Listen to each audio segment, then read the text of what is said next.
Top quality और consistent performance के लिए सिर्फ सिल्वर पंप नाम याद रखना। તાલુકામાં અંબરડી ગામ ખાતે આવેલ અર્ધ સરકારી શાળાના ગૃહપતિ પર વિદ્યાર્થીનું શારીરિક શોષણ કરવાનો આરોપ લાગ્યો છે। વાલીએ જસદણ પોલીસ સ્ટેશનમાં નોંધાવેલી ફરિયાદ મુજબ જીવન શાળાના ગૃહપતિ કિશન ગાંગડિયાએ વારંવાર સૃષ્ટિ વિરુદ્ધનું કૃત્ય આચરી વિદ્યાર્થીઓનું શારીરિક શોષણ કર્યું છે। આ અંગે જીવન શાળાના આચાર્યને વાલીએ અગાઉ રજૂઆત કરી હતી, પરંતુ વાલીનો આક્ષેપ છે કે આચાર્યએ વાત ન સાંભળી અને ગૃહપતિની મદદગારી કરી છે। તો વાલીની ફરિયાદના આધારે પોલીસે આરોપી ગૃહપતિ અશોક ગાંગડિયાની ધરપકડ કરી છે। ગૃહપતિ છેલ્લા 3 થી 4 મહિનાથી વિદ્યાર્થીઓનું શારીરિક શોષણ કરતો હોવાનો પણ આરોપ છે। શ્રી કિશનભાઈ ગાંગડિયા એ છોકરાઓનું શારીરિક શોષણ કરે, રાત્રે 10 વાગ્યા પછી પોતાના રૂમમાં લઈ સેક્સ્યુઅલ હરેસમેન્ટ કરાવે। એ સિવાય એને જબરદસ્તી માવા ખવડાવે, માવા ન ખાય તો મારે।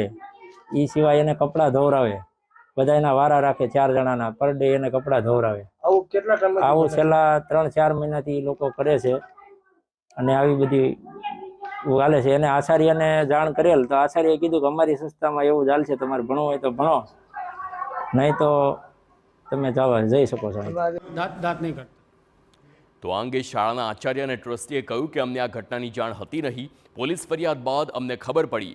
જીવન શાળાના ટ્રસ્ટીએ દાવો કર્યો છે કે અમારે ત્યાં વિદ્યાર્થીઓને પ્રોત્સાહન અપાતું હોય છે।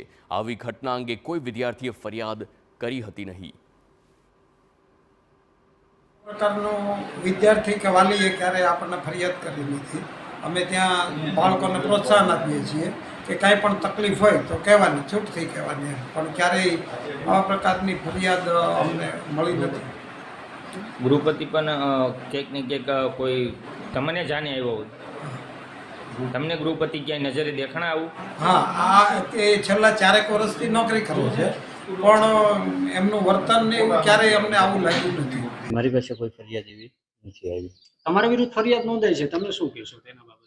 હવે તમારો કોઈ આમાં મારો કોઈ આમાં રોલ નથી સાહેબ। હવે કેમ હશે એ મને પણ ખ્યાલ આવતો નથી। કદાચ બદનામ કરવા માટે કે બીજું કોઈ કારણ હોઈ શકે, બાકી હું આમાં ક્યાંય નથી। કેટલા સમય તમે આમાં કામ? હું અહીંયા 1992 થી છું સાહેબ। પહેલા શિક્ષકમાં હતો, પછી ઇન્ચાર્જ આચાર્યમાં છે। અત્યારે હાલ ગ્રાન્ટેડ શાળા છે, અહીંયા મારે નોન ગ્રાન્ટેડ શાળા છે, ગ્રાન્ટેડ શાળા છે, એમાં ગ્રાન્ટેડ શાળાના ઇન્ચાર્જ આચાર્ય છે। આ બાબતે જાણ તમને ક્યારે થઈ? અમને છે એ સવારમાં પોલીસ આવી ત્યારે ખબર પડી। દાંત નહીં કાઢ. પોલીસે પોક્સો અને એટ્રોસિટીના કલમો હેઠળ ગુનો નોંધ્યો છે, જેમાં આચાર્ય રત્નાભાઈ રાગવાણી વિરુદ્ધ મદદગારીની ફરિયાદ નોંધાઈ છે। હાલ ગૃહપતિ કિશન ગાંગડિયાની પોલીસે ધરપકડ કરી છે અને શાળાના આચાર્યની ધરપકડ કરવાની બાકી છે। જીવન શાળાના મુખ્ય સંચાલકો ગૃહપતિ અને આચાર્ય બંનેને હાલ ફરજ મુક્ત કરવામાં આવ્યા। તેના આચાર્ય જીવન સંસ્થાના રત્નાભાઈ રાગવાણીને જાણ કરતા તેને કીધેલું કે આવું તો ચાલ્યા કરશે એમ કરીને મદદગારી કરેલી હોય, તે બંને વિરુદ્ધ જસદણ પોલીસ સ્ટેશન ખાતે BNS કલમ 352, પોક્સો કલમ 7, 17 એટ્રોસિટી વગેરે મુજબ FIR રજીસ્ટર કરવામાં આવેલી છે અને આ ગુનાની તપાસ શ્રીજીતા પટેલ સાહેબ SC/ST રાજકોટ ગ્રામ્યનાઓ ચલાવી રહ્યા છે અને આરોપીને રાઉન્ડ અપ કરી આ બાબતે જરૂરી કાર્યવાહી કરેલ છે।